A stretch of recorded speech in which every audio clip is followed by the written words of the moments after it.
What's up guys, welcome back to another monster video. So today we have the monster Bogthorog, which is going to be doing a full review from level 1 to 150 rank 5. You guys will see this monster in action, and I'm going to show you guys basically everything that you need to know about this monster. So I hope you guys are excited. If you are, make sure you smash the like button, subscribe. Anyways, we're going to get started.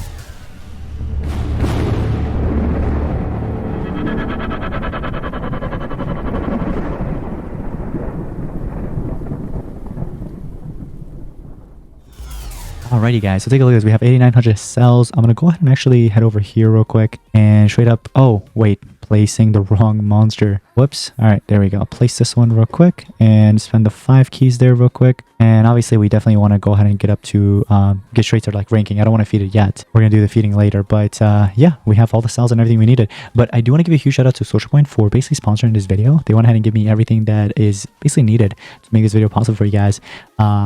Including the account, which is super cool, so huge thanks to them. But also there's gonna be a QR code on the screen displayed, so make sure you guys go ahead and scan that if you're playing on a computer. And if you're playing on a mobile device, just hit the top link in the description down below. But anyways, so it is at 150 now. Looks like there's actually some rewards after you obtain this monster, but it goes from the baby form to this giant monstrous looking form. Look at that thing. It has 1 2 3 4 5 mouths and like 1 2 3 4 5 6 7 eyes. Okay, yeah, it has a lot of eyes too. Let me guess, his element's nature. I mean, he now that I see it, he does have like nature element skills, so I wouldn't be surprised. But he is slowly going up to that 150. And look at that life. Oh my gosh. Is that one? Yeah, 1.995, almost 2 million. And 64,896 strength, 33,168 speed. Obviously, he's slow. I can tell that. Obviously, it makes sense because he's a tank. But the look at the life, though. I do want to see the skill. Look like he actually has toxins is one of them. Moderate to water damage while enemies applies decaying toxins and poison. Oh my goodness. That's nice. Applies 3 random elemental protection to all allies. Oh, okay. Applies Thunderphobic shield and damage section to an ally. Ah, nice. If I'm not mistaken, the way that works is like, yeah, it can only be damaged by the special amount. Okay, that's actually pretty good. But it's only to one ally, though. Keep in mind, he could probably apply it to himself. Honestly, it makes sense because you apply that with the damage section. He is a tank. So that makes sense. Gains space time, applies 50% damage mirror. Okay, that's not bad. You could probably give that to yourself, actually. And then AoE toxins is there. There's also AoE damage section. There's AoE poison, and then low nature damage to one enemy. But we also have this one right here, which is space time to all allies. Removes all negative status effects from all allies. Applies trait protection and heals all allies by 100%. Nice. Okay. Now, that's actually not bad. I do like this monster as a tank. I think this monster actually has potential of being like in the meta scene, honestly. Stamina cost is moderate to medium, not bad. Same with cooldowns. The only thing is high, which is this one. That's literally the only one that's high. But I mean, yeah, I guess I could kind of see it. The reason why being high, I would like maybe if this was 4 cooldowns, I would have definitely understood because it's a pretty good skill. But anyways, before we get into, of course, the runes, you're gonna get a lot of rewards if you have all those monsters. Looks like one of the monsters was actually the battle pass monster, which I just reviewed. So here is what we're gonna do. I need to borrow some runes, so I'm gonna go ahead and actually remove some from this monster real quick. Now going back in here, the runes I would actually suggest giving would be 1 team speed, and you want to do 1 life rune because he is a taunt monster, and then 1 more team speed to finish it off. So something like this would actually be work. This is probably the most popular option to go with, but you could always switch it up if you want and go with either team life here if you want, or you could do another team speed, or you could possibly do 2 life runes. I've seen people do 2 life runes, maybe even 3 life runes if they have some kind of strategy for team wars. But honestly, this is probably the best you could go with. And like I said, the elements is basically water with nature. The traits we didn't actually go over, but I like the traits. It has abomination, which is cool. It gives you immunity to a couple of controls and tortures. There's also single target taunt, which you unlock at rank 1. So it's best if you could get this monster to rank 1, because at rank 0 you're not going to be able to do much, because he also doesn't have any skill that gives him taunt, really. So he's just going to be used as like a denier / supporter, I would say. Now for the relics are actually sweet. I like this.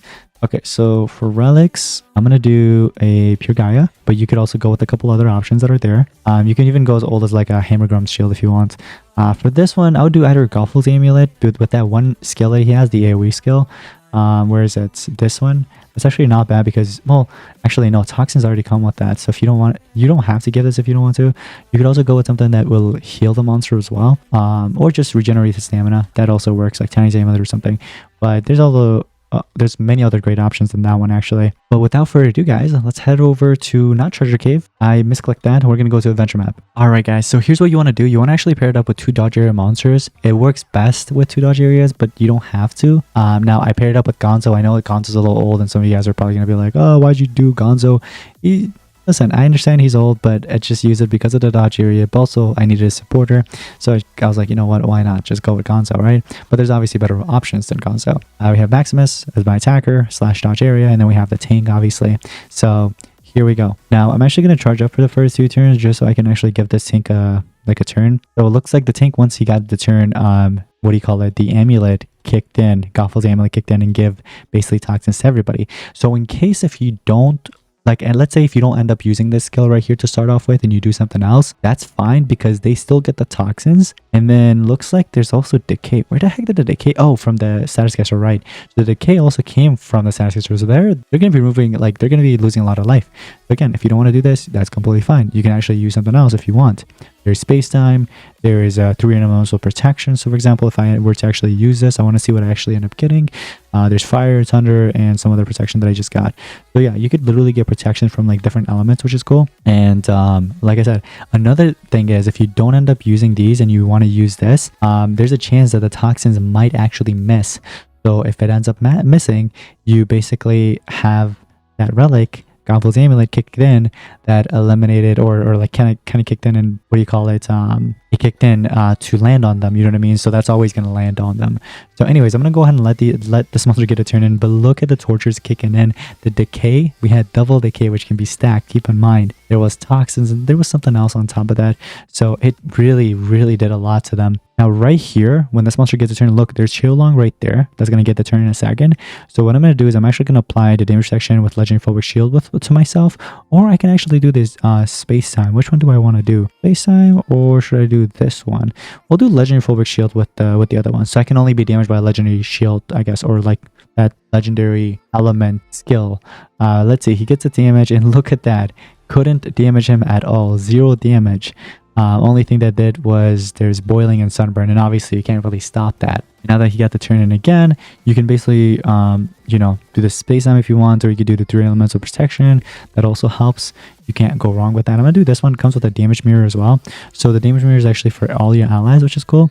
So another thing with Gonzo, since it's what makes it another really good ally, is the fact that this monster could actually do the AoE evasion with immune to control. So now everybody has evasion, including my tank here. So that's pretty good in my opinion. So now when Nevatos gets to turn in here, attacks 184k. Abomination, by the way, kicked in to block in. I think it was bleeding that tried lane again but didn't work. So look at that. This monster has legendary or photophobic shield. It kind of looks like legendary in a bit. Or no, it doesn't.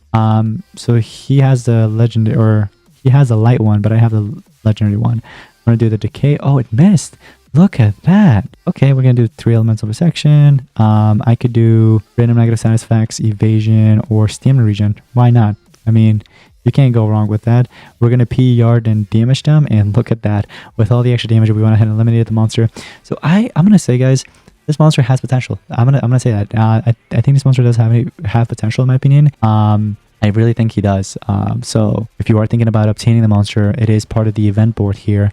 You can actually obtain it. It is a little bit more difficult to obtain than, for example, Umbrakine. And that's the only monster that's left that I'm going to do a review on soon.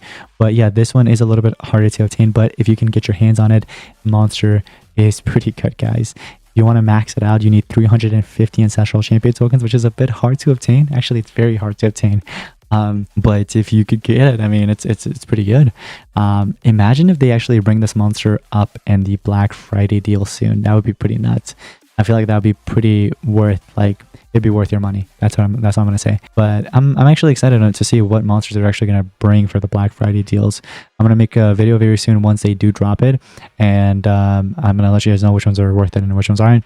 But that's gonna be pretty much it. Thank you all so much for watching. I'll see you next one. Peace out.